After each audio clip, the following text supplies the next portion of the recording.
রাত তখন 2:30টা।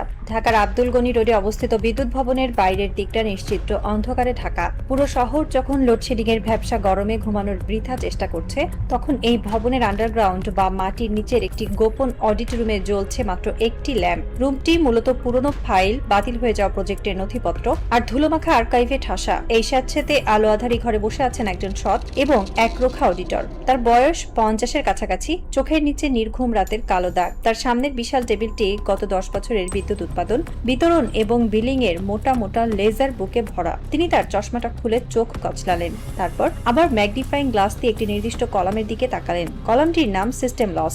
তার আঙুলগুলো ক্যালকুলেটরের বোতামে ঝড় তুলছে। যতবার তিনি সমান বোতামটি চাপছেন, ততবার ক্যালকুলেটরের স্ক্রিনে ভেসে উঠছে এমন একটি সংখ্যা যা দেখে তার মেরুদণ্ড বেয়ে এক হিমশীতল স্রোত নেমে যাচ্ছে। তিনি আবিষ্কার করেছেন, সিস্টেম লসের নামে প্রতি বছর হাজার হাজার মেগাওয়াট বিদ্যুৎ স্রেফ হাওয়া হয়ে যাচ্ছে।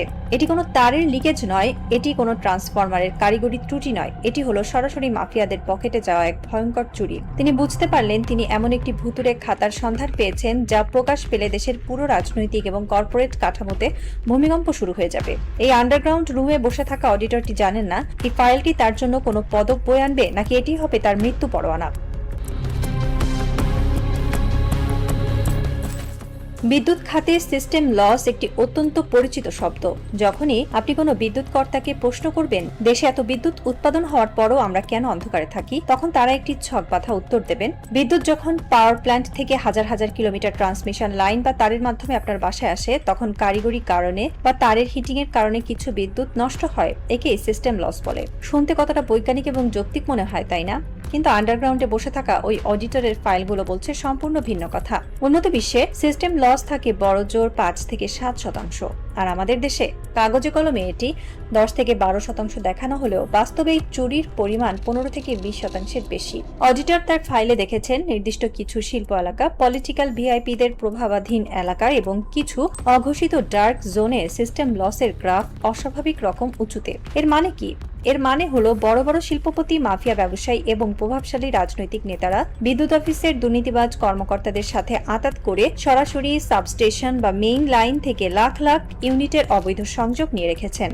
তাদের বিশাল বিশাল স্টিল মিল, কোল্ড স্টোরেজ আর অবৈধ রুলিং মিলগুলো চলছে এই চোরাই বিদ্যুতে। তারা দিনরাত এসি চালাচ্ছেন, প্রোডাকশন করছেন, কিন্তু মাস শেষে তাদের বিল আসছে শূন্য। আর বিদ্যুৎ কর্মকর্তারা এই চুরির হিসাবটি অত্যন্ত সুকৌশলে সরাসরি লেজার বুকে সিস্টেম লসের কলামে ঢুকিয়ে দিচ্ছেন। এটি কোনো সাধারণ দুর্নীতি নয়, এটি হলো কারিগরি মেদ বা টেকনিক্যাল ছদ্মবেশের আড়ালে একটি জাতির সম্পদ দিনের আলোতে ডাকাতি করার এক বৈধ লাইসেন্স।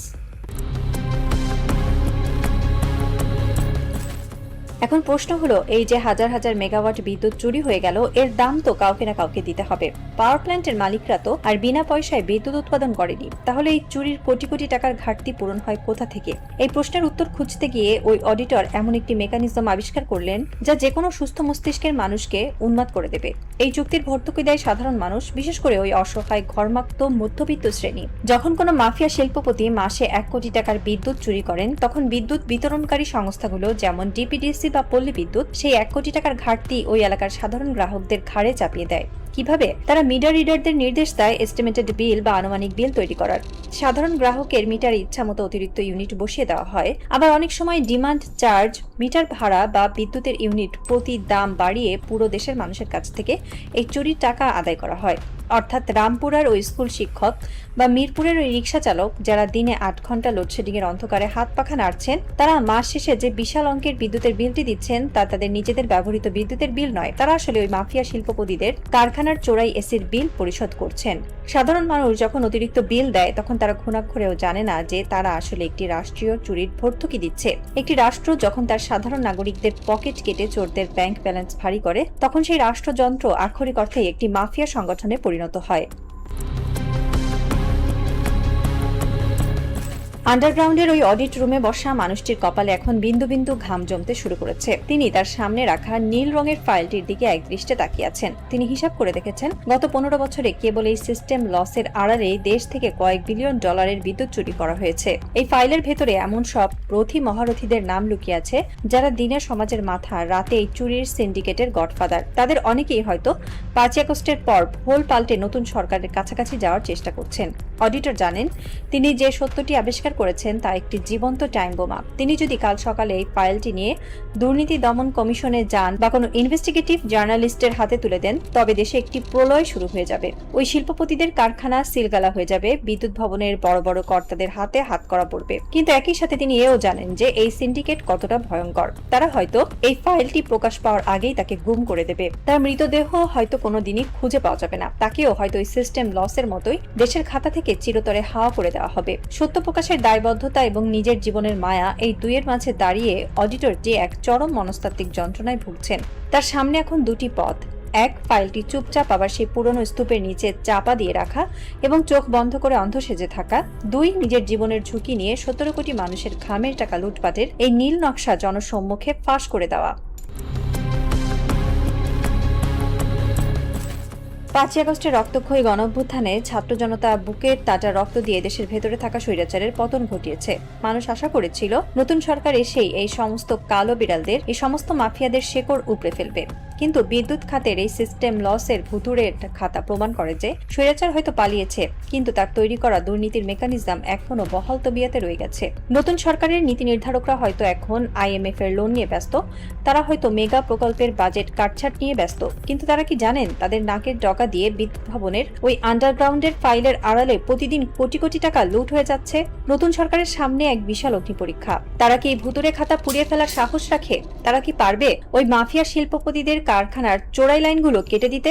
যদি তারা তা না পারে, তবে 5 আগস্টের স্পিরিটের সাথে এর চেয়ে বড় বেইমানি আর কিছু হতে পারে না। সাধারণ মানুষ হয়তো সাময়িক লোডশেডিং মেনে নেবে, কিন্তু যখন তারা জানবে যে তাদের জমানো টাকায় মাফিয়ারা চোরাই বিদ্যুৎ ব্যবহার করছে আর সেই ঘাটতি মেটাতে সরকার বিদ্যুতের দাম বাড়াচ্ছে, তখন মানুষের ক্ষোভ আর কোনো ব্যারিকেড মানবে না। নতুন সরকারকে প্রমাণ করতে হবে যে তারা কেবল ক্ষমতার চেয়ার বদল করেনি, তারা সিস্টেমটাও বদলাতে এসেছে। আর সেই বদলের শুরুটা হতে হবে এই সিস্টেম লসের ডাকাতদের ফাঁসির দড়িতে ঝোলানোর মধ্য দিয়ে।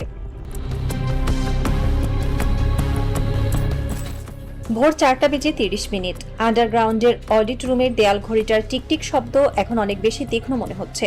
অডিটর লোকটি তার সিদ্ধান্ত নিয়ে ফেলেছেন। তিনি জানেন এই সিস্টেমকে ভেতর থেকে পরিষ্কার করার কেউ নেই। তিনি তার ড্রয়ার থেকে একটি ছোট কালো রঙের USB ফ্ল্যাশ ড্রাইভ বের করলেন। তিনি গত কয়েক ঘন্টার সমস্ত হিসাব, হাজার হাজার পৃষ্ঠার লেজার বুকের স্ক্যান কপি এবং ওই মাফিয়াদের নামের তালিকা একে একে কপি করতে শুরু করলেন ওই ছোট্ট ড্রাইভটিতে। ডেটা ট্রান্সফারের গ্রিন প্রোগ্রেস বারটি যখন ধীরে ধীরে এগোচ্ছে, তখন তার হৃৎপিণ্ডের স্পন্দন যেন দ্বিগুণ হয়ে গেছে। তিনি জানেন এই ডেটা ট্রান্সফার হওয়ার অর্থ হলো তিনি একটি পয়েন্ট অফ নো রিটার্ন বা ফিরে আসার উপায়হীন পথে পা বাড়িয়েছেন। হঠাৎ আন্ডারগ্রাউন্ডের বাইরে করিডোরে ভারী বুটের শব্দ শোনা গেল। কেউ যেন ধীর পায়ে এই রুমের দিকে এগিয়ে আসছে। অডিটরের মেরুদণ্ড দিয়ে এক শীতল স্রোত বয়ে গেল।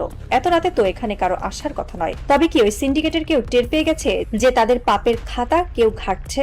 কম্পিউটারের স্ক্রিনে লেখা উঠল ট্রান্সফার কমপ্লিট। অডিটর দ্রুত ড্রাইভটি খুলে নিজের জুতোর মোজার ভেতরে লুকিয়ে ফেললেন। তিনি ফাইলগুলো আগের মতো গুছিয়ে রাখার চেষ্টা করছেন। বুটের শব্দটা এখন ঠিক দরজার ওপাশে এসে থেমেছে। দরজার নবটা ধীরে ধীরে ঘুরতে শুরু করলো। অডিটর লোকটি শ্বাস বন্ধ করে দাঁড়িয়ে আছেন। দরজাটা কি খুলে যাবে? ওপাশে কি মৃত্যু দাঁড়িয়ে আছে, নাকি নতুন কোনো ভোরের বার্তা? ওই ফ্ল্যাশ ড্রাইভটি কি কোনো সংবাদ মাধ্যমের হাতে পৌঁছাবে, নাকি এই আন্ডারগ্রাউন্ড রুমে রচিত হবে আরেকজন দেশপ্রেমিকের নীরব সমাধি?